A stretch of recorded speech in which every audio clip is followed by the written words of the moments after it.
Okay. It is a great pleasure to be part of this book launch. The co-edited volume by Aomar, Boum, and Abrevaya Stein, titled North Africa and the Holocaust, emerged from and was partly inspired by a 2015 UCLA conference, which the two of them also co-organized. It focused on interactions among Jews, Muslims, and Christians in North Africa during World War II. Their book is just out this month in November. It's available for sale at the back. And it does have a 2019 copyright, but it actually physically exists back there for a price. The edited volume, the conference, the book launch, all of them this remarkable trajectory that Sarah and Aomar have done together also owes a lot to UCLA's extraordinary academic depth and interdisciplinary approaches on North Africa, from Jewish studies, Islamic studies, Middle East studies, Holocaust studies, Sephardic studies, along with specific departmental strengths in French and Francophone studies, Germanic studies, anthropology, comparative literature, history, and the Near Eastern Languages Department. It also includes important contributions by UCLA-affiliated faculty: Todd Pressner, Leah Brosgau, Alma Heckman, Michael Rothberg, of course Aomar, Sarah, and myself. In addition to presenting a rich grouping of essays by scholars coming from a variety of disciplines, this co-edited volume is capacious. It tells many stories. It analyzes colonialism, fascism, authoritarianism as refracted through Jewish-Muslim relations before, during, and after the Nazi occupation of France, the advent of Vichy North Africa, World War II anti-Semitic laws, and the complex makeup of the populations of North Africa. This would include European Jewish and non-Jewish refugees, the varieties of internment, whether in Vichy, German-run, or Italian fascist camps, that already increased the existing infrastructure of colonial forced labor and incarceration. So let me introduce the two speakers. They'll talk for about 25 minutes, and we'll open up to questions from the audience and sales of the book. So alphabetically, Aomar Boum is Associate Professor of Anthropology. He's also a faculty fellow at the International University in Rabat, Morocco. He's authored, both of them have authored many works, so I'm just plucking out some of the latest. Memories of Absence, How Muslims Remember Jews in Morocco. He's also co-authored a historical dictionary of North African, historical dictionary of Morocco, many articles on a variety of topics, and this includes these really important seminal encyclopedia articles on individual North African camps, and it is apparently just come out at the United States Holocaust Museum as part of their publications. He's currently completing a book. This is with Daniel Schroeder, entitled The Monarchy, Jews, and Holocaust Politics in Morocco, 1930 to the present. And he's got another ongoing project, Virtual Jews, and Ethnography of Moroccan Jews Online. Our second speaker, co-editor, second alphabetically only, is Sarah Abrevaya Stein, Professor of History, holder of the Maurice Amado Endowed Chair in Sephardic Studies, and also Director of the Alan D. Levy Center for Jewish Studies. I'm just going to mention the latest two among her many award-winning books. This one is Extraterritorial Dreams, European Citizenship, Sephardi Jews, and the Ottoman 20th Century. And I'll admit to my particular favorite, the truly magnificent Saharan Jews and the fate of French Algeria. So I'm turning it over to you.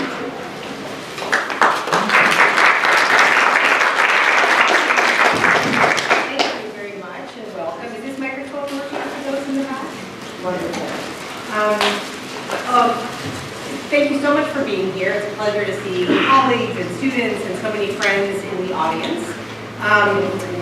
We want to begin jointly with just a couple of words of thanks to complement those that Susan offered. Thank you, Susan, for the kind introduction. This book is really a UCLA product. It emerged out of a conference that was convened here a number of years ago, sponsored by the Levy Center with the finesse of the staff, that was co-sponsored by the U.S. Holocaust Memorial Museum, and had, as Susan mentioned, many UCLA scholars contribute, and including some of our former PhD students. I want to also thank Todd Pressner, who's here somewhere, who at that time was the director. Thank you, Todd, co-organized the conference as well, and also his voice is represented in the book. Any other words of thanks to add before we begin? No. Yeah, and also the Center for International Studies deserves our thanks. So we have prepared a presentation. I will begin, pass the microphone to Omar, who will pass it back to me and back again for about 20 to 25 minutes. We have drawn some of our comments from the introduction of the book to offer you a sense of the historical frame for this story, and also touch upon the context, the academic and scholarly context in which we are writing this book. And in conversation after, with Susan kindly facilitating, we'll be talking with you about new directions in the scholarship and addressing any questions that you might have. So we begin with a quotation from an Algerian writer, Aomar Ben Malek, who has written recently a work of fiction. In English, the translation is Son of Sheol.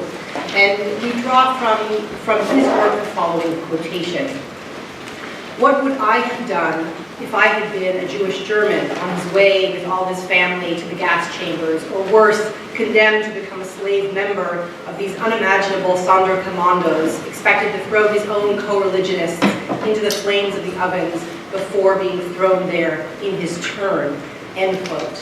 So these questions have motivated Ben Malek, the Algerian writer, to write a work that reflects a growing interest among Francophone Algerian novelists in the story of the Holocaust. This book, from which I quote, draws together the stories of 3 generations in a single fictional family targeted by multiple genocides. There is a German teenager by the name of Karl who is on his way to the Nazi death chambers of Poland, the fictional father Manfred, himself a capo, a mother, Elisa, an Algerian Jewish woman whose own life is marked by French colonialism, and the boy's grandfather, Ludwig, who served the German army in colonial Southwest Africa, current-day Namibia, where he witnessed the Holocaust, the genocide, of the Herero. Now, as Ben Malek, the author of this book, has argued in a series of interviews that were prompted by the publication of the book, this novel is also motivated by the sense that it is time for, in his words, Africa to reclaim its own histories of genocide, beginning with the case of the Herero. And it is for this reason that Ben Malek, himself Moroccan-born, Algerian Muslim, author, co-founder of the Algerian Committee Against Torture, has written a work that fictively integrates the history of the Holocaust, of North Africa, of colonial acts of genocide in Africa, and histories of Muslims and Jews with complexly intertwined faiths and sometimes conflictual forms of collective memory. Now, to Omar and to me, it is very striking that this book, Son of Sheol, a gripping and haunting novel, should triangulate North African history with the Holocaust by way of Namibia and by way of a German teenager. Because as we appreciate the historical connection between the Holocaust and colonial violence has been amply illustrated by theoreticians of colonialism for many years, since the 1940s, including W.E. Du Bois and Aimé Césaire, Frantz Fanon, Hannah Arendt, Jean-Paul Sartre, and others. Yet, to our eyes, there is a shorter and more direct vector that links the Maghreb, North Africa, and the Holocaust than even these writers recognize. This is true because the Holocaust had a North African dimension of its own, albeit a dimension that has been largely unexplored in scholarship. So we are here today to discuss the publication of this book, which we have published with Stanford Press, as I said before, with the cooperation of the United States Holocaust Memorial Museum. And in this talk, we want to consider a few issues. We want to ask why and how the Holocaust unfolded in North Africa, why the region has been considered marginal to the history, if not to the Second World War, which of course was fought partly on North African soil, then to the racial and genocidal policies of the Nazis and their allies, as well as the Vichy regime and fascist Italy. And finally, thirdly, we want to discuss with you, reflect with you, what is to be gained by linking the history of North Africa and the history of the Holocaust, and considering together how it helps us see both this region and this catastrophe in new ways. So I turn the table to Aomar, who will be speaking a bit about the context in the 1930s. So, on the eve of the Second World War, the Maghreb was home to one of the largest and socially vibrant Jewish populations in the Islamic world. The majority of these Jews were indigenous to the region, with a history that dates to the pre-Islamic period. Others immigrated to North Africa during the Spanish Inquisition or after their exile from Iberia, settling in northern urban centers such as Tetuan in Morocco and Oran in Algeria. By the modern period, Jews constituted an overall minority in North Africa, with Muslims, Arab, and Berbers the dominant population. Still, in certain cities and towns, Jews were a significant percentage and/or highly visible portion of the whole, with many playing influential roles as artists and researchers. The total population of North African Jewry hovered 500,000 before the outbreak of the Second Global Conflict of the 20th century. In 1941, a census by the French wartime government, based in Vichy, put the number of Algerian Jewry at nearly 110,000 and counted a small additional population of foreign Jews. Neighboring Tunisia claimed approximately 80,000, Morocco about 240,000. During the protracted Italian colonization of Libya, about 40,000 Jews lived there, concentrated primarily in Tripoli and Benghazi. All told, Jews in interwar North Africa lived under different legal regimes, spoke a variety of languages, hewed to different religious rituals, and could claim diverse ancestries, making them less a single discrete population than an internally diverse one. In interwar Algeria, the vast majority of Jews were citizens of France according to the 1870 Crimean Decree. In Morocco and Tunisia, they, like Muslim neighbors, were colonial subjects rather than citizens. But their legal and social rights were generally protected, and significant number of Tunisian Jews became French citizens in 1926, according to the Morino law. Though it is difficult to generalize, one can make the argument that Jews were perceived as natives by Muslims, by most Muslims at least. But many Jews nonetheless lived in separate neighborhoods, known in Morocco as Mellah and Tunisia as Har, and followed the traditional way of life influenced by rabbinical authority. At the same time, North African Jews' exposure to French, Spanish, and Italian cultures, and especially to the Franco-Jewish philanthropy and educational organizations such as the Alliance Israélite Universelle, had since at least the 19th century prompted waves of modernization and embourgeoisement, which led Jews to become vehicles of social and cultural change, not only to their communities, but for the Maghreb as a whole. These populations, which experienced different legal and political regimes before the war, experienced the Second World War, variously as colonial rule was complexly overlaid with fascism. As in Europe, in North Africa, the Holocaust was not a single affair, and nor did it hew to a single chronology. Before the outbreak of the Second World War, Jews across North Africa, and especially in Algeria, faced a wave of anti-Semitism. In Algeria, this hostility culminated in physical violence against the Jewish community of the city of Constantine in 1934.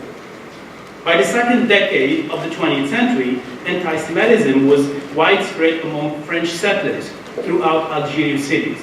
In 1921, for example, Jules Moll, a medical doctor, rose to power as mayor of Oran, using his own newspaper, Le Petit Oranais, as he mobilized a large European settler population to vote for his anti-Jewish program.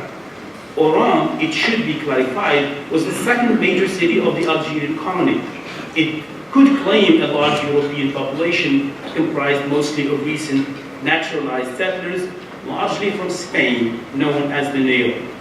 Moll used the resentment of the Neo towards the Jewish population, which the Neos felt commanded too much electoral and economic power to build electoral support among the extreme right. Thanks in part to Moll's efforts, anti-Semitic newspapers and organizations were gaining influence in Algeria in the early 1930s. These organs voiced fear that Algerian Jews were emerging as a voting bloc that would undermine the interests of European settlers. While Algeria was fertile ground for European anti-Semites, their reach into Morocco and Tunisia was minimal. Notwithstanding attacks against Jews in some cities, by 1936, and under the leadership of Bernard Lecache, the Paris-based the International League Against Anti-Semitism and Racism expanded its activities to fight the political platform of Algeria's right wing. There was, to be sure, an active Nazi community in the northern Moroccan region under the Spanish protectorate. Here, German delegates set up a headquarters office in Melilla in 1937. German representatives in Morocco called on Adolf Hitler to support Franco's military campaign during the Spanish Civil War. They also published an anti-Jewish newsletter which mostly circulated European text and circulated it among the Spanish press. At the same time, the German population in northern Morocco played a key role in the dissemination of anti-Semitic literature and pamphlets to Spanish nationals. The efforts of the German delegates in Morocco found a degree of local favor. They were prominent Moroccan nationalists who traveled to Berlin and brokered contact with German officials. For example, although nothing in the archives proves that they embraced German racial ideology. For these efforts, it can be said that anti-Semitic forces in Morocco did not succeed by the early 1940s in fundamentally altering the relationship between the Jewish and Muslim community. When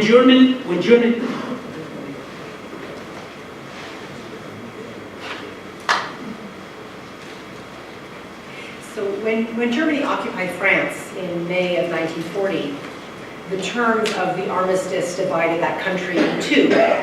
Germany assumed control over the northern region of occupied France, while the southern third of France and its North African colonies, including their colonial bureaucracies, which were still intact, those were led from the city of Vichy under the oversight of Marshal Henri Philippe Pétain. Vichy policy would differ across Morocco, Algeria, and Tunisia, rather as Nazi policy differed across parts of Europe, Ukraine, Belarus, the Baltic states. And we will now summarize these differences briefly. They are elaborated on in the book in a wonderful, detailed chapter by Daniel Schrader. The Vichy regime adopted its first anti-Jewish statute in October of 1940, determining that Jews in mainland France and in Algeria were to be defined by race, that is, based on the religion of their grandparents. These Jews found themselves barred from public office, including governmental work, the military, and classroom instruction in all but Jewish schools. The same month, the Vichy regime overturned the Crémieux Decree, which had granted French citizenship to the great majority of Algerian Jews in 1870. And with this ruling, Algerian Jews became stateless overnight. In neighboring Morocco and Tunisia, where most Jews existed, legally speaking, as colonial subjects rather than citizens, Vichy law now defined Jews differently, as part of a religious community and not as a racial group. The distinction allowed the Jewish communities in question, that is in Morocco and Tunisia, to maintain a degree of autonomy throughout the war, even during the short occupation of Tunisia by German authorities from November 42 to May 1943. Though Morocco and Algeria never fell under direct German control, Vichy authorities were all too willing to remain impassive as anti-Semitic settlers attacked Jews and sometimes native Muslims and targeted their property and business for spoliation after the introduction of the anti-Jewish laws. And I should have left this up here a little bit longer, but this map, of course, found in the book, details the complex boundaries that emerged during the war across North Africa and reaching into French West Africa. So North Africa's Jews who fell under the rule of Vichy, like the Jews of France, now under the anti-Semitic legislation, are barred from most sectors of the economy and professional sectors, and quotas are put in place limiting the number of Jews who could operate as teachers, as lawyers, doctors, journalists, or as students in public schools and universities, and this is just a quick summary. The existential repercussions of this restriction was particularly heady for Algerian Jews, for they, in counter-distinction to Algerian Muslims, had long served the French bureaucracy and its political and legal institutions. Jewish property is subsequently Aryanized under Vichy law. The process is actually stalled in Tunisia due to the intervention of the Bey. And Jews in Morocco, in cities, are now forced to move from outlying neighborhoods into the Mela, the Jewish neighborhood. And beginning in 1940, the Vichy authorities established ribbons of penal camps, of labor camps, and internment camps across the Maghreb and into the Sahara. They also repurpose, as Susan Slimovic shows us in her contribution to the book, they repurpose existing camps to serve as wartime sites of internment. In Italian-ruled Libya, these patterns found echo but not duplication. Hundreds of Jews of North African origin living in Paris and environs, meanwhile, are sent first to the Drancy internment camp and from there to concentration camps and death camps in Eastern Europe. That's actually not really a topic we cover in the book and one open for future research. These are pictures of some of the men in Tunisia swept up into forced labor facilities.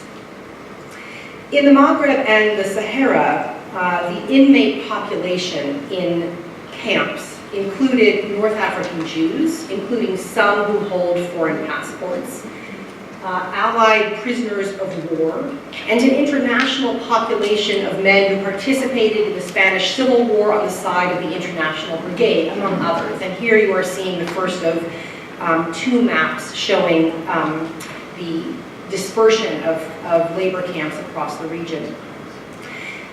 These camps and the day-to-day experiences, and also the subsequent literary constructions by and of their internees, are the subject of several essays in the edited volume. For Jews in the southern part of Morocco, who tended to live in rural communities, the war also had profound implications for Jewish-Muslim relations. Although French authorities refrained from enforcing anti-Jewish laws and regulations in Morocco's south, war and drought had a deleterious, if sometimes indirect, effect upon the businesses of local Jewish peddlers and merchants. At the same time, the economic crisis spawned by spawned by war influenced legal and social customary relations between the communities. Here we have some images from the slave labor camps in the Sahara. For example, Muslim litigants, at times encouraged by French military officers, refused to repay loans to Jewish creditors or repossessed land sold to Jewish merchants before the war. Despite this turbulence, relations between the communities was in general positive, notwithstanding the fact that many local Jews were forced by economic circumstance to emigrate from their rural homes to the south, to cities of Marrakesh, Essaouira, Casablanca, Taroudat, and Agadir, even before many would eventually leave for destinations abroad. Now, as I have been describing, the Holocaust was experienced by Jews in North Africa through the implementation of French and Italian racial laws by the expropriation of property and economic disenfranchisement, by internment and forced labor. Some Maghreb Jews were deported to death camps from North Africa. In the case of North African Jews living in France, they were deported from Western Europe. These events unfolded against a backdrop of war and what might be understood as a double occupation, by which French and Italian colonialism overlaid and interacted complexly with fascism. Perhaps there is something in this history that explains to us why the history of the Holocaust and North Africa has fallen between stools. Is it, after all, because it sits comfortably on more than one? This, after all, is at once a European and a North African story, a story of the encounter between imperialism and fascism, colony and continent. In this, it finds singular peer with one history, that is the history of the island of Rhodes, the only colony other than Tunisia from which Jews were deported by the Nazis in the course of the Second World War. This comparison and this reflection returns us to the foundational question raised by the novelist with whom the presentation began. And that question is, what is at stake in studying the Holocaust in North Africa? Why has silence swirled around this topic, and when have voices filled the void? To address these questions, we move from the realm of history to the interactive realm of scholarship, literature, and memory. Scholars' understanding of the geographic reach of the Holocaust has been expanding ever since scholarship on the topic first took shape. Germany, as a site of organized perpetration, was the spatial pivot of the earliest generation of Holocaust scholars. But it has been long since the field has so limited itself. Today, scholarship scrutinizes the Holocaust through the dizzying variety of places and spaces, reimagining its geography and technology, in reference to overlooked diaries of Jews from Alsace to Warsaw. The pilloried furniture of Paris, frozen bank account in Switzerland, the dismantled cemetery of the Thessaloniki, the intricacies of Nazi policies in the Ukraine and German historical memory. The geographically prismatic approach is mirrored in scholarship. And as we have seen in Ben Malek's case and his fiction, that stretched the timeline of the Holocaust to encompass genocides prior and subsequent, and that interpolates it through the history of decolonization and today's refugee crisis, among other phenomena. Literature on the subject seems continually to seek an ever wider array of voices and perspectives on not to remain victims and perpetrators of Holocaust history. Given this spectrum of activity, the field of Holocaust studies has become dense and also fractured. And the question of a recurrent generation of Holocaust scholars, not so much whether the study of the Holocaust has limits, but whether Holocaust historiography and Holocaust memory has or should have ethics all its own. Yet it is a striking quality of the diverse field of Holocaust studies that even as our information becomes even more detailed, accommodating even the most fine-grained digital mapping of Nazi concentration camps, there are entire geographic realm of Holocaust history that remain opaque. In seeking to shed light on one such murky zone, our or this edited volume must be understood as part of an ongoing and still incomplete effort to flesh out the details and push at the boundaries of Holocaust history. The opacity of this history is not accidental, or better put, it has many causes. European-centered Holocaust studies have played a role in marginalizing the North African story, while the politicization of the Holocaust in Israel and the state of North Africa has rendered the topic a historical taboo. In these contexts, many scholars have been repulsed from exploring the impact of Nazi and Vichy-era anti-Jewish laws in North Africa during the Second World War, or from unraveling the complex legacy of the war on the decades and diasporas that followed in its wake. Why have these histories been shrouded in darkness? First, there are those who prefer to see the Holocaust as a continental affair. Within the realm of historical scholarship, Shoah is often imagined to be demarcated by the wars and political boundaries that bound Europe together. Whatever its complexities, geography defines it.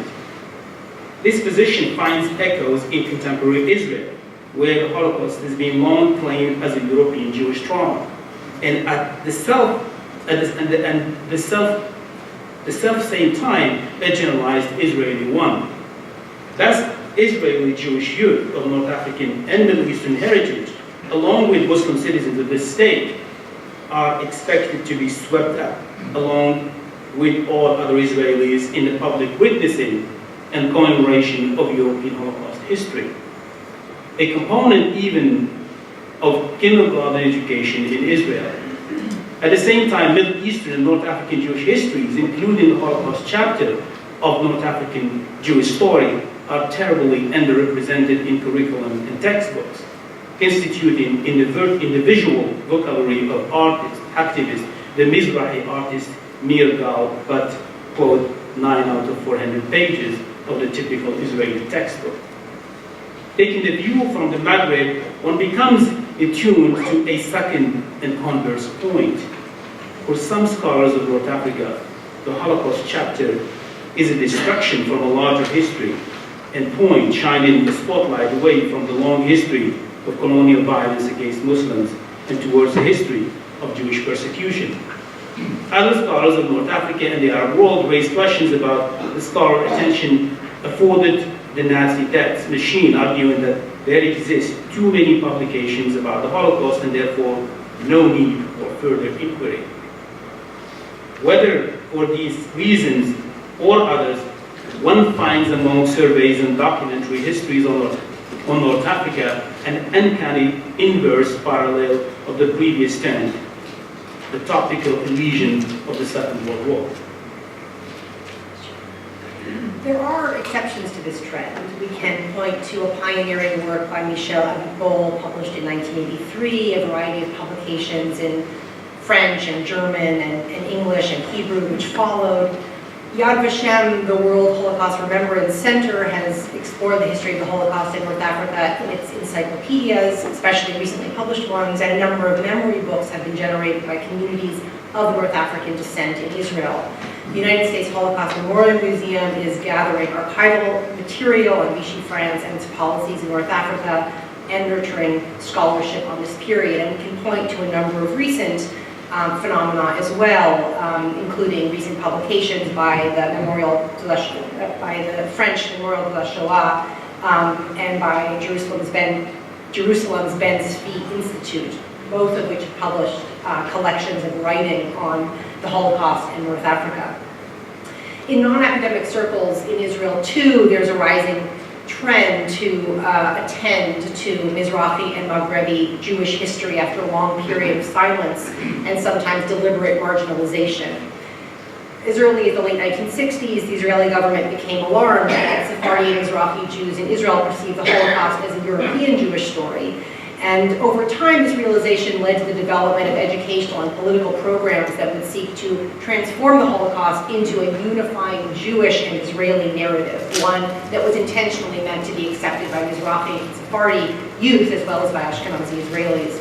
The shift required activism as well as government incentive, especially a push by Mizrahi activists for education on and public awareness of North African and Middle Eastern Jewish history and culture, inclusive of the periods of French, Spanish, Italian, and German colonialism, and also the Holocaust.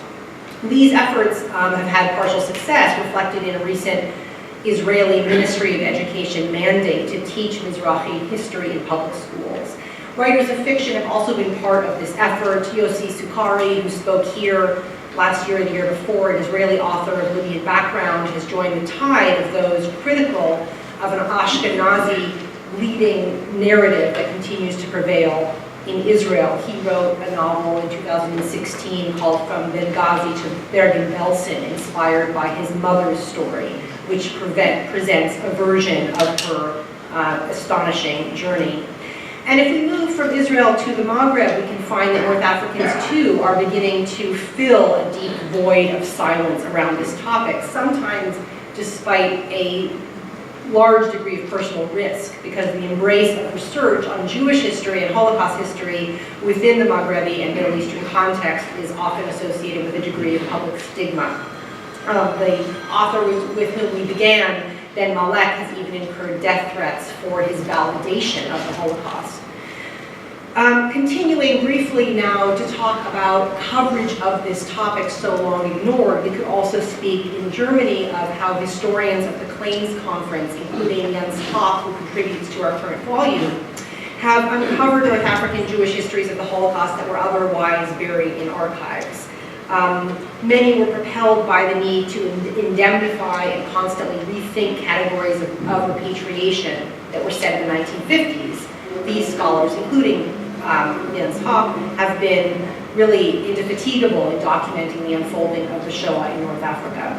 Now, despite all of the strides that we have described, from the perspective of scholarship, we can say justice has really not yet been served. The existing landmark work on the history of the Holocaust in North Africa needs to be updated and expanded. And this is all the more true because we are aware that original documentation about the Holocaust in North Africa is being collected and cataloged and opened up to researchers as never before. Today, there are original, largely unexplored collections of documents pertaining to this chapter of history in North Africa, in France, in Israel, in the United States, and beyond. And there is a wealth of published memoiristic and memoir literature, some of which is explored in essays in this volume, especially in contribution by our colleague Leah Rosgau. So rich sources on this topic surround us, and we feel it is time for scholars of North Africa, of Europe, and of the Holocaust to attend to the stories they tell. We have just one last section. Should I keep going? Okay, just to tell you a little bit about what is in this book that has not been emphasized already. So this work, The Holocaust in North Africa, offers a series of North African histories of the Holocaust. And our emphasis throughout is on one word that appears in the title, and that word is "and." The emphasis is that on the Holocaust and North Africa, because we understand we cannot offer a complete account of the Holocaust in North Africa, and also because our focus encompasses not only the years of trauma, but the impact of the Holocaust on North African Jews and Muslims in the post-war period, and also its ongoing reverberations through memoir, memory, literature, and politics. The essays in this book seek not only to flesh out our skeletal understanding of the history of the Holocaust, however, but also to hone in on sometimes dramatic and sometimes subtle manifestations of this history, country by country and region by region. We are interested not only in looking at coastal cities, which has been the focus of most works on this topic, but on rural sites and communities, including the Moroccan Bled, that is the pre-Saharan here, the Bled region of rural Morocco, and also the Sahara, where the Vichy regime built so many wartime labor and concentration camps. Libya and French West Africa are also the other neglected zones of the Holocaust covered in this book, which allows us to broaden and deepen the overall historical landscape. Here's a picture of an Italian-run camp, if I'm not mistaken, and here of Libyan survivors returning home from Bergen-Belsen. Finally, the essays in this collected volume meditate on a central question, and I think this is the question that will launch us into discussion. And that question is, how central is the Maghrebi story of the Holocaust to the holistic Holocaust narrative? This approach generates some novel observations, both on North Africa and on the Second World War. So it is our intention to imagine that this book is unveiling forgotten histories, showcasing neglected archives, and also interpolating them. both from within the traditional frame of Holocaust studies and also from outside it. And it is also significant that the essays in this book weave together scholars of the Israeli Academy, the North African Academy, and the European and American academies. Sometimes somewhat non-dialogically, but working across academy and therefore also across so many archives and perspectives. All told, it is our hope that this book serves to disrupt the regional boundaries and the epistemological and really conversational boundaries that have divided scholars in North Africa, in Israel, Europe, and the United States until now. So with that, we conclude our remarks and look forward to your questions and comments.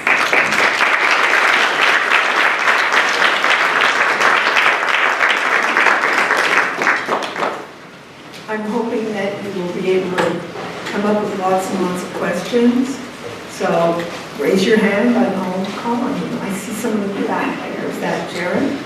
Jared. Hi. I wanted to ask about the spatial memory that is still going on in North Africa. Are there any monuments to the Holocaust, or what happened to the work camps, slave camps that were around? Yeah. Up to now,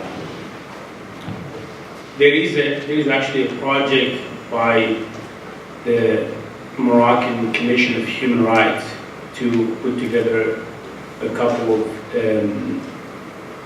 open museums, especially in the region, the eastern region, what we call l'Oriental, around Oujda and bordering Algeria, where to remember that period, and to remember it mostly the labor camps.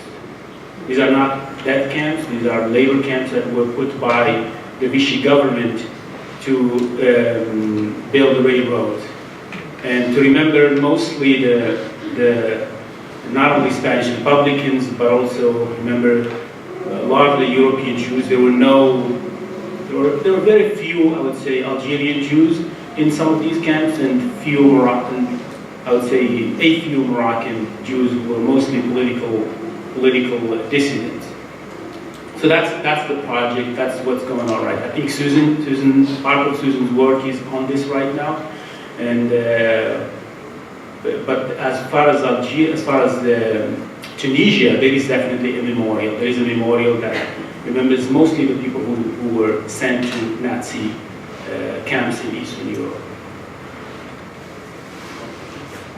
Well, for those who are interested, there's actually a photo essay that is accessible through DR now, which is a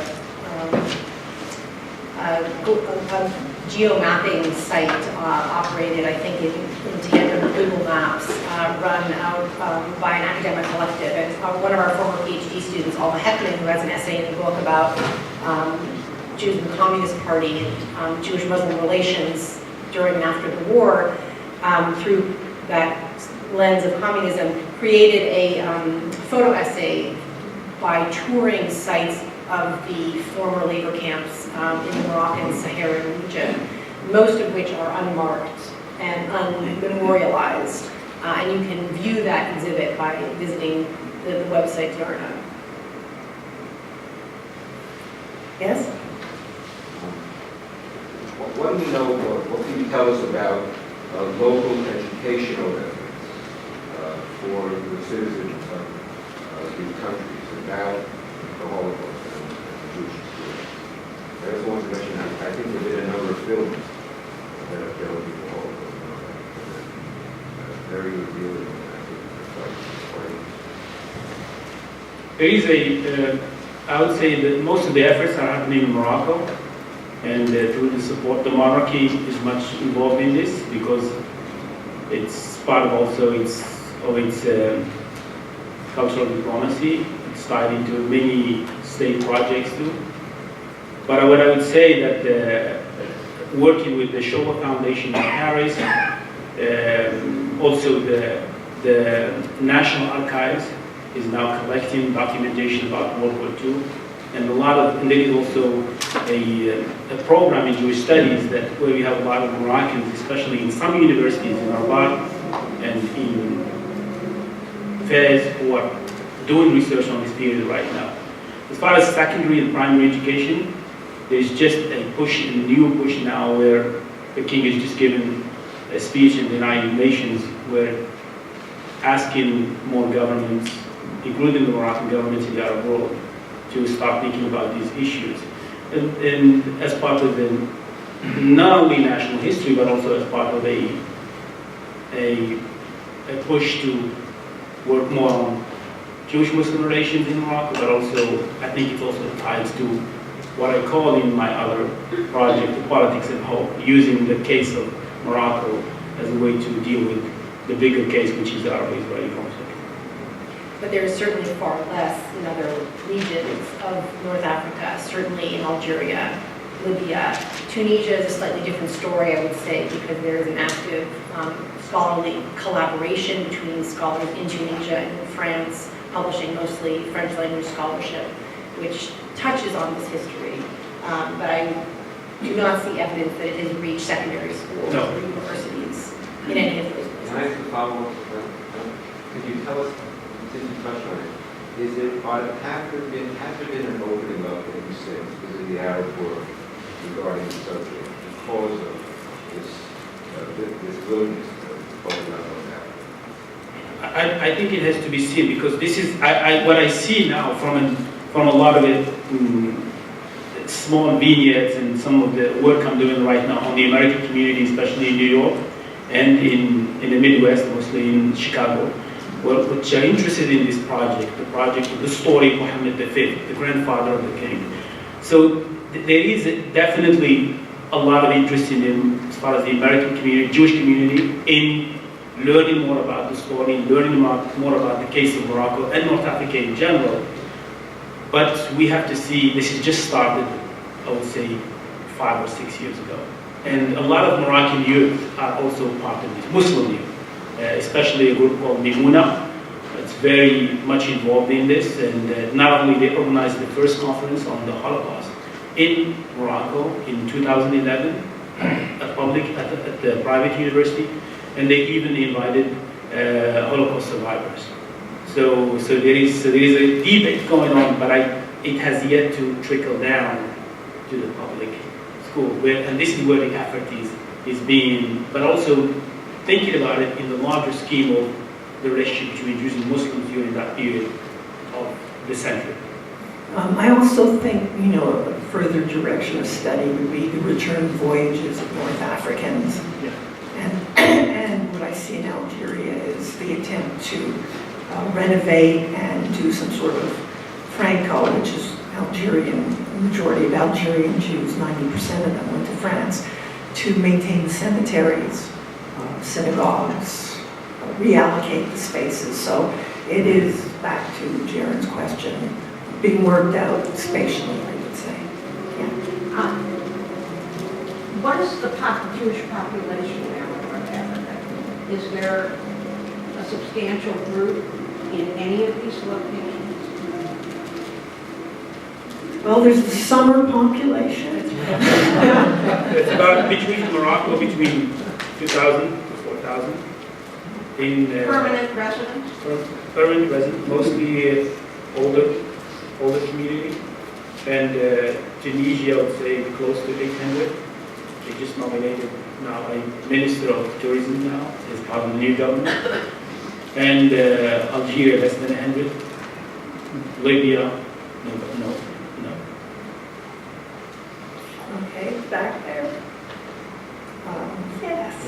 I'm curious to follow up on the question of educational policy, if there's been any shift in French education instruction.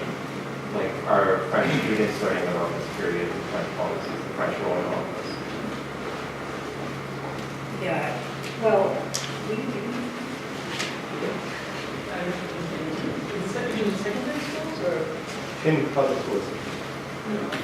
No, I'm quoting my colleague, Leah Rosegall from French and Francophone Literature, who has a piece in the essay and works more closely on these issues, but I think the answer is really no. know that there has been, while there has been movement to critically reanalyze the role of the Vichy regime and its treatment of Jews in continental France, this still remains an incredibly opaque story within France.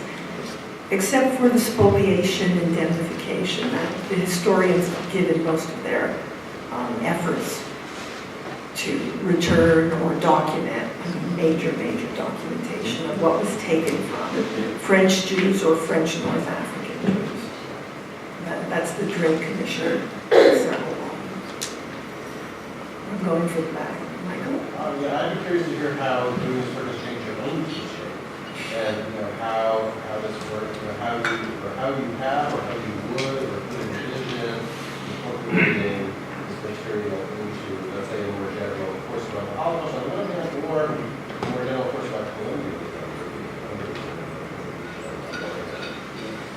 Sure. Well, I regularly teach the history of the Holocaust for UCLA undergraduates, and this is a very large GE, lower division class that fulfills requirements that undergraduates need to fulfill, diversity requirement, a general elective requirement, and so it attracts hundreds of students at a go across the entire university.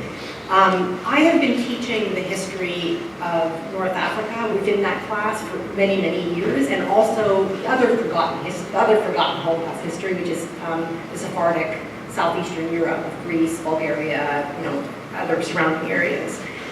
But what has been very difficult is to have sources to use in the classroom. And I think it was really one of our guiding forces to produce work that could be taught and make the teaching of this topic easier at all levels, whether in a high school. I mean, much of this is probably too challenging for high school, but for a university setting, as well as for those of us who are just interested in learning more on the topic. I think where we lag behind still, and I keep elbowing Aomar that we have to move forward in this, is the publication of primary sources, which really is instrumental to translate materials into English. Not only the sorts of literary sources that Lee Roosevelt writes about in the book, but a collection of a range of historical documents that can allow us to really let students dig their teeth into the complexity of this story. If you allow me, I'm going to plug in my work here.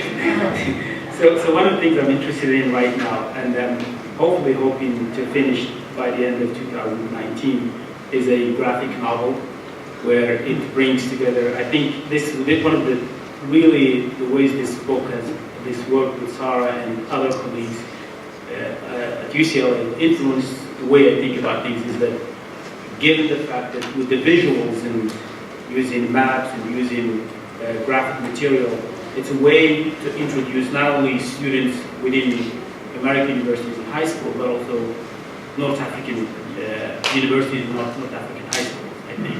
And so doing this work, and also hopefully publishing it and translating it into Arabic or French or Hebrew. I think translation is also, for me, I believe in the power of translation, so I don't write only for American institutions, I read or write for North African institutions. That's part of how I believe in it, as far as crossing this knowledge and speaking to that audience that I don't think they have that material.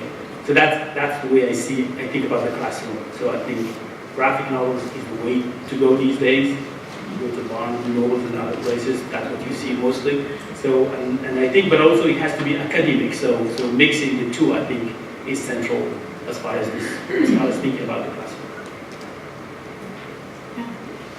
I found your discussion of the overlay of fascism and imperialism really compelling. It made me think of the overlay of settler colonialism and histories of anti-Black racism in the U.S. So I was wondering, how did the kinds of anti-Jewish sort of racializing laws that came down in this period overlay with anti-Black racializing laws that predated them and then post-dated them in North Africa at this period? Well, there's historical evidence that the settler colonial project and Vichy functionaries looked to, and the military also, look to the ways in which African Americans were treated in the United States, and several of them actually explicitly made that comparison. But I would say for the most part, the settler colonial project, which was primarily in Algeria, certainly began by 1830. So immediately after France claims it's liberating the slaves of Haiti, conquest then deals another blow to another native population. So it's not, the way an empire moves about the world globally is really interesting. What we find with the unfolding of the racial laws in North Africa, and this is handled definitely in a very complex chapter in this book by Daniel Schrader, because no one really had set to map out the complexity of this legal terrain in a systematic fashion before he wrote this essay. And you can find encyclopedia entries on the topic and such, but is that colonial laws that were often inspired by racist ideology had set in place across colonial North Africa complex hierarchies of power and legal status, and that those are both reiterated and undone by fascist and Nazi and Vichy legislation. So sometimes they are oddly reproduced, and sometimes they are displaced, like in Algeria, where Jews had been, most Jews had been naturalized as French citizens, are replaced by new forms of racist legislation. So I think what I want to emphasize, this doesn't really get to the question of racism towards either Black Africans or African Americans in other contexts, but what I would say is that certainly in the legal realm you find a very nuanced braiding together of colonial law and sensibilities, especially about ideas of racial hierarchy and power, with now racial science, fascist, Nazi, and Vichy understandings of superiority and of who is racially hazardous and who is racially beneficial. And so it is that interplay, I think, that is incredibly distinct when we think about Holocaust history. This interplay of colonialism and fascism is absolutely distinct to the North African context, and as I mentioned briefly, to the island of Rhodes. Those are the only places where we find this reverberation of the historical waves. And I think that while we've made headway here with parsing the legal dimensions of this story, there is still work to be done in thinking about how it was manifest during the years of the war,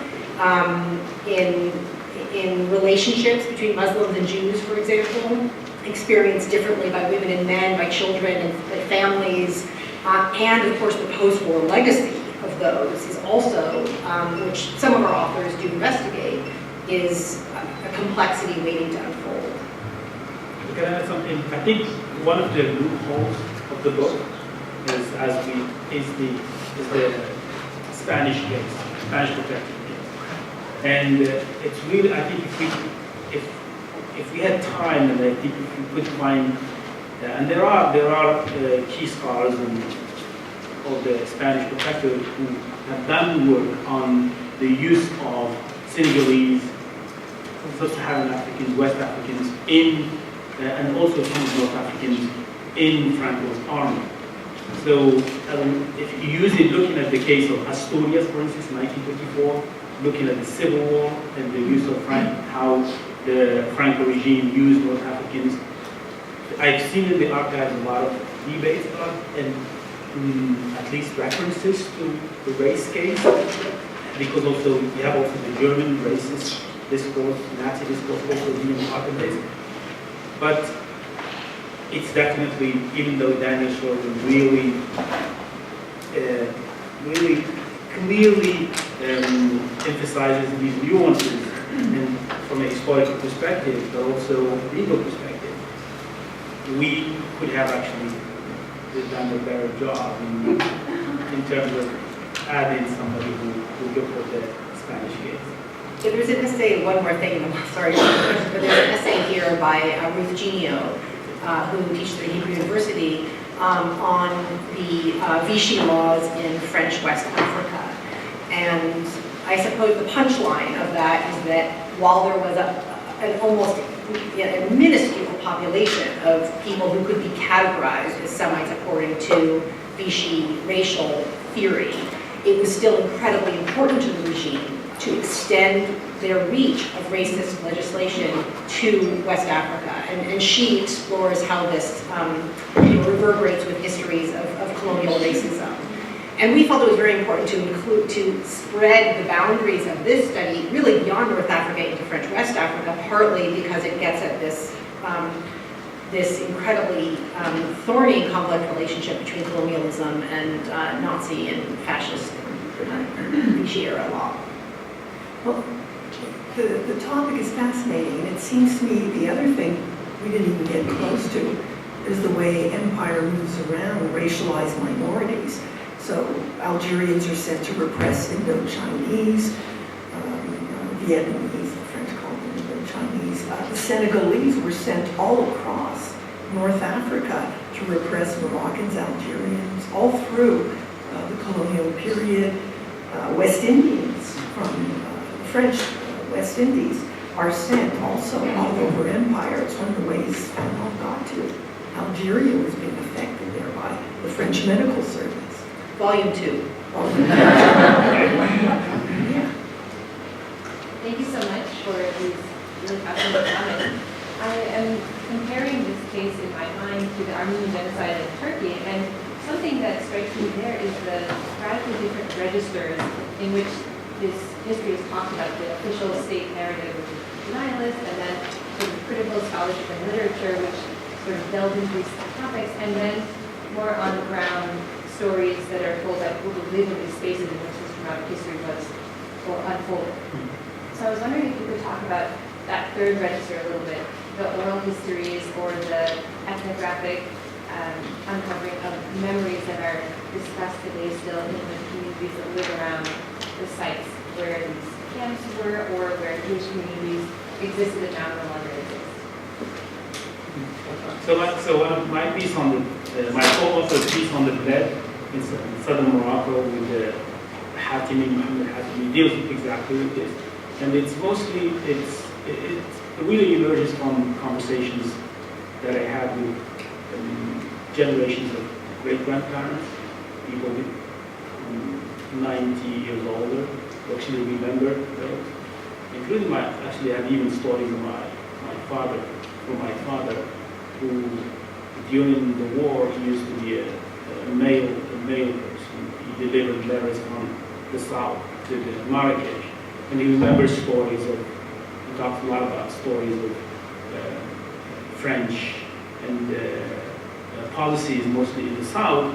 And what I got from his stories, one of the reasons why I started thinking about this, some of these ideas back in 2009, one of the issues that I got from his memories is this idea that nobody knew about the war from in the south. So the French also made the choice, the political choice, not to disrupt the south, because without Jews, the whole economy would basically, there wouldn't be an economy.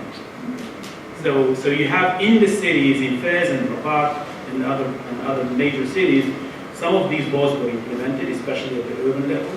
But in the south, life was as it is, especially adding to that, you have a drought. You have a drought going on, and you have also a locust invasion, a couple of locust invasion. So you needed the economy to stay normal, and needed things to stay intact, otherwise that you would have. This does not factor as far as the French policies in the south. It did not factor this in their decisions. This is just a map showing the communities in the region that Omar has been talking about by scale, and you can find it in the book.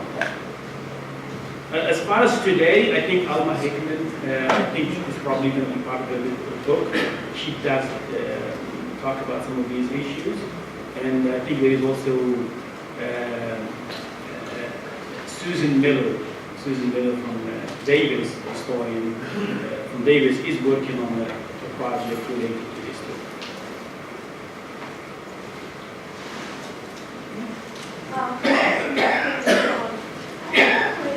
Is it true that the Jews were doing gymnastics, the Jews were doing very well in North Africa, and that the leader of Morocco protected the Jews all the time? And then the other related question, since to the best of my knowledge, Algeria was considered a French territory, how could all the Algerians move to France since they could have a French citizenship? Because Algeria was considered a French territory. You know, I think what emerges when one studies the pre-war population of Jews in North Africa is actually incredible diversity.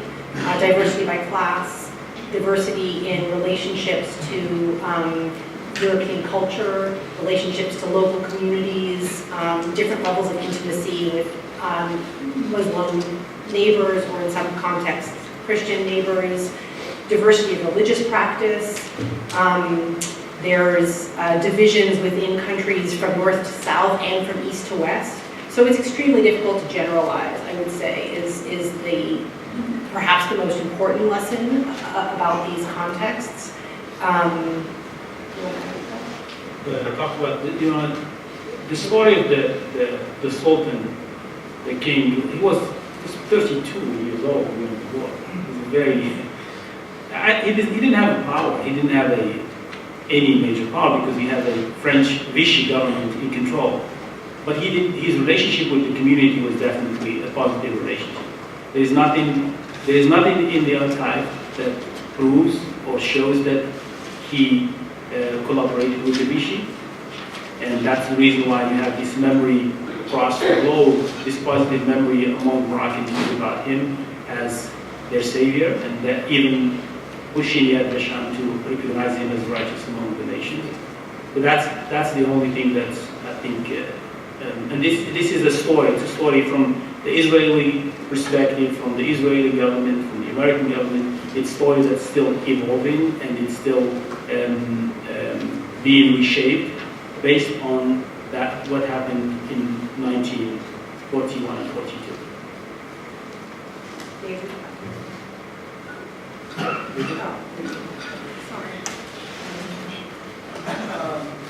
So a number of the questions have dealt with the way in which memory is formed, both at the local level and at beyond at a more national level. I'm wondering if you can take a step back and unpack the complexity of the formation of the politics of memory. What accounts for the overarching memory formation project relating to the Holocaust in North Africa? One can identify at least two factors, I think, that are, say, very different in the scale from the European project of memory formation and the larger politics of memory. One is Israel and Palestine, and the second is the legacy of colonialism. I'm just wondering how you see this project of memory formation, what the political factors are in enabling it and preventing it from proceeding, and what you see as the future of the memory of this history that you said that in this project.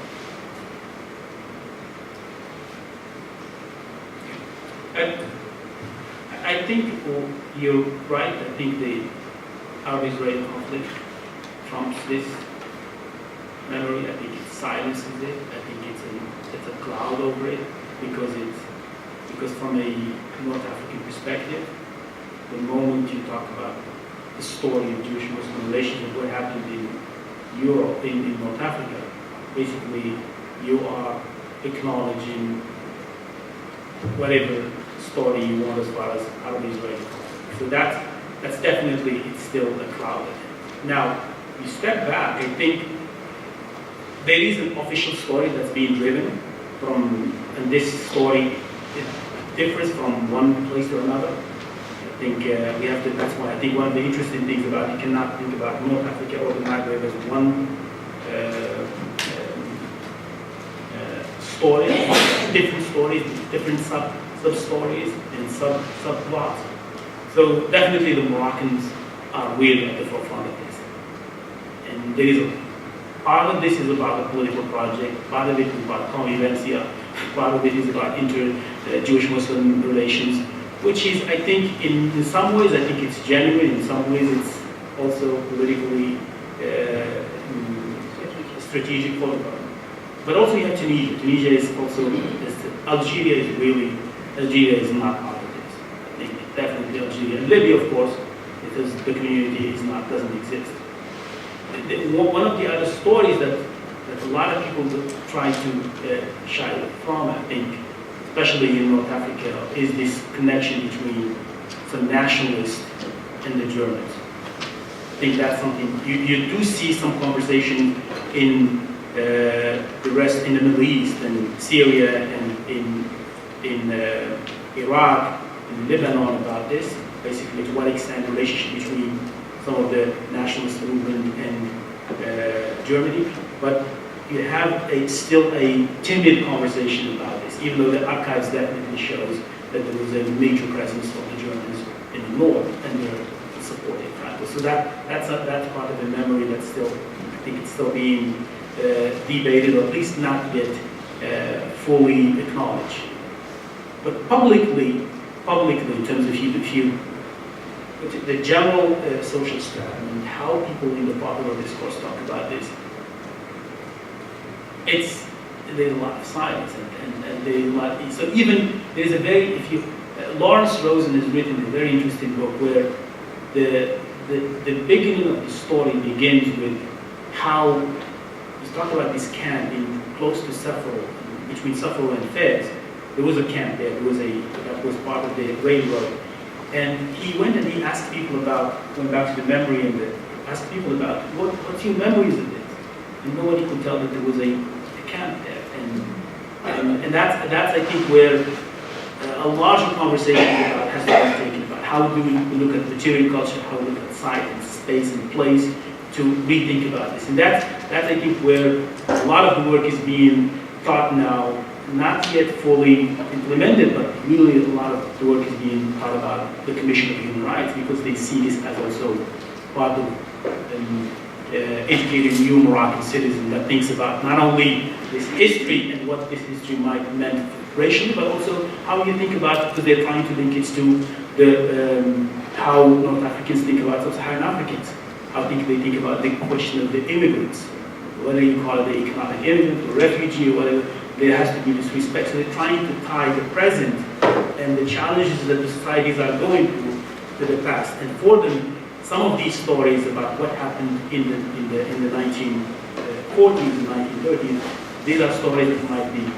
So the last point I want to talk about is this question of also, which it rarely gets talked about, and I think we tend as humans to focus on largely on the negative stories, but there are a lot of stories of Jewish-Muslim encounters and relationship between fighting anti-Semitism, even playing a role in basically creating an awareness about the policies, but also the danger of the Nazi, racial, and Italian fascist policies during that period. And it was led by key members of the Muslim Association of Algerian Scholars, who were talking to people like Einstein in Europe, and these are conversations that are also being like that, and they're conversations that were also partly related to the state. So I think it still remains, for me, this still remains a state project, and I think potentially it could drive a conversation, but it also could at least push people away from this conversation. I might add that I think what's so fascinating about the politics of memory that surround this story is that, of course, there are descendants of this history living in many countries and contexts, and there are states who were actors in the unfolding of this story across Europe, the colonial states, and therefore the politics surrounding the memory or the willful forgetting of the Holocaust in North Africa really extends from Italy to France, Germany, and beyond to the emigre destinations where the descendants of these families, Jewish families, eventually travel. One of the things, for example, about how before the driving rain in Paris drove Trump not to participate in the memorialization of the veterans of the First World War, in France recently, Emmanuel Macron was leading the dignitaries to a cemetery in which Pétain was buried, the head of the Vichy regime.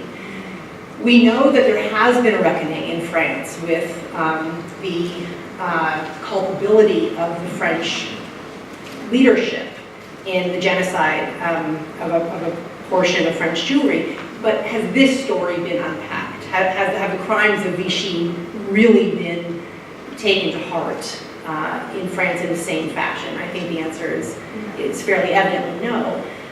So the point is to say, when one asks and thinks about the politics of memory, I think also there's such an interesting story that links this history to a global moment and really extends beyond the particularities that you're talking about, Aomar, that pertain to contemporary North Africa, to really engage scholars of many relevant sites and actors.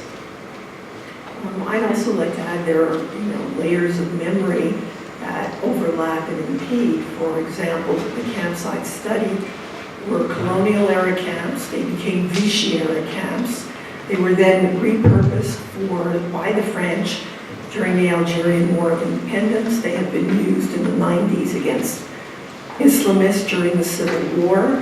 And as long as French and Algerian relations are so fraught that you can't even get your hands on the archives of anything to do with Algeria, Vichy is almost as hard, since I work mainly on Algeria. It just seems to me that the necessity for looking at all of those multiple and intersectional viewpoints, even on one space, does impact at least the state projects. In the academy in Algeria, there's huge interest. And my work started when someone sent me to 1990 to document a particular Jewish pilgrimage that was still going on in Algeria. So there is academic interest. There is not state interest. So there's a last question. I can't see it up in my face. Whoever's got their hand up there and standing. Do you have much information on the conditions in the internment/slave labor camps, such as mortality rates? Do you have much information on that? Yes, the Germans have done incredible work in terms of reparations, because they're the ones giving the money to Algerian Jews, not the French. The French do not recognize this as something. You mean in North Africa? Yes. Yes, the Holocaust Memorial Museum just published its third volume of the Encyclopedia of Camps and Ghettos, and we have a list of all the camps and all the people who were interned in the camps by name, and also the number of people who either died in the camps or people who died in other camps and people who were being moved around different camps. So all the information you have. I'm wondering about whether Israeli historians who are very active have been introduced subject to your book, or have they been themselves doing work on this period to find out a sin of remission of these cases? Well, it's interesting. I mean, two of our contributors are working within the Israeli Academy, and there are others engaged in this topic. Professor Heinz Sardoon organized a major conference on this theme last year, I think. But as is true of so many of the national academic contexts in which this topic is explored, each one is attended by its own set of politics and also blind spots. And the American Academy is no exception, the German Academy is no exception, but the Israeli Academy is, North African is no exception, the German Academy, Israeli is also no exception. So one of the more interesting, I think, facets of this book is a collection of comments at the end, for which we solicited commentary on the book by scholars who themselves might not have worked on North African Holocaust era histories to reflect on the meaning of these essays for the field with which they're engaged. So distinguished scholars of the Holocaust, of Germany, of France, of leaving people out, our own scholar of memory and also from Michael Rothberg, Todd Pressler wrote for us, who many of you know. And included among those commentaries is a comment by Professor Chaim Sadoun, who I would say offers us a gentle challenge in that comment, right? And the challenge is, I think it's one of a really interesting moment in the book where he essentially says that in a gentle fashion, and one might have to read a little bit between the lines, that perhaps it's not enough to talk about the Holocaust and North Africa. Perhaps what is really needed is to talk about the Holocaust in North Africa.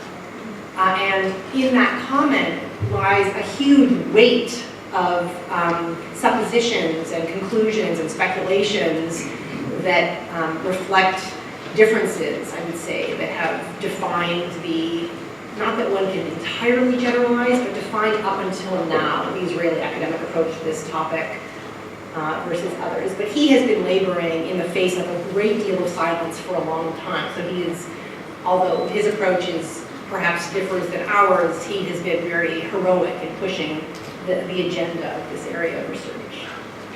I think we have time for a last question. Back there.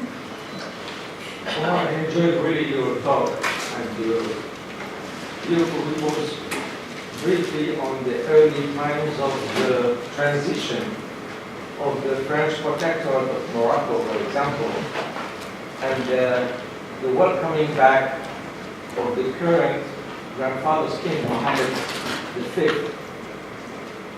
who, as powerless as you mentioned of the North African people to stop the Germans, anything that has been written, or are you exploring any possibilities to at least reflect a little bit of the interview, especially between the King Mohammed V and the Germans, how he was indeed, as always may have been, he was very powerful in stopping them from penetrating to Morocco and carry on their what they were doing in Europe. And wouldn't that be already a beginning importance, how he transmitted that kind of a protection of his citizens, the Jewish population, transmitted that to his son, and thus to the current king, which in the meantime, has really created and started the beautiful role model of the peace in the Middle East. Anything has been written on that transition, how Mohammed V has really had the power of stopping the Germans from continuing with that genocide to the Jewish Morocco. No, just anecdotes. I don't think there is a serious scholarly work. That's why, because I think this is one of the things I try to look at with Daniel Schroeder for this the project that we're working on, is really look at what the archives tell. And there are definitely, we have statements from him refusing to send Moroccan Jews to some of the camps. So we have a couple of statements coming from the archives, the German archive. But his relationship with his son, that's a different story. That doesn't have it. Because he's definitely, his son, Hassan II, was one of the reasons why he became one of the most interesting kings and rulers of the Middle East, because he learned on the ground. That's something he was definitely more interested in, but that's a totally different story about how the monarchy works. What's interesting to me is why,